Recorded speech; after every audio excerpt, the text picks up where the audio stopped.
இறை வார்த்தை லூக்கா நற்செய்தி அதிகாரம் 1 இறைவசனங்கள் 46 முதல் 56 முடிய.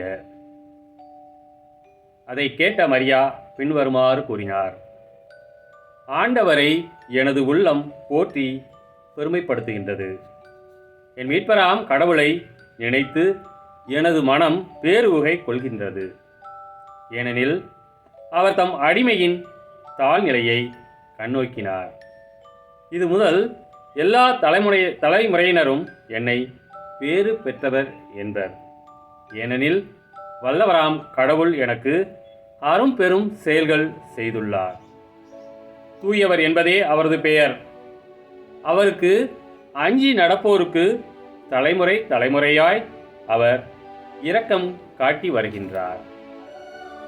அவர் தம் தோள் வலிமையை காட்டியுள்ளார். உள்ளத்தில் செருக்குடன் சிந்திப்போரை சிதறடித்து வருகிறார். வலியோரை அரியணை நின்று தூக்கி எறிந்துள்ளார். தாழ்நிலையில் இருப்போரை உயர்த்துகிறார். பசித்தோரை நலன்களால் நிரப்பியுள்ளார். செல்வரை வெறுங்கையராய் அனுப்பிவிடுகிறார். மூதாதையருக்கு உரைத்தபடியே அவர் ஆபிரகாமையும் அவர்தம் வழி மரபினரையும் என்றென்றும் இரக்கத்தோடு நினைவில் கொண்டுள்ளார். தம் ஊழியராகிய இஸ்ரேலுக்கு துணையாக இருந்து வருகிறார்.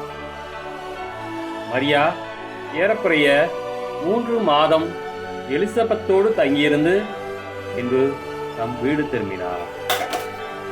கிறிஸ்துவின் நற்செய்தி.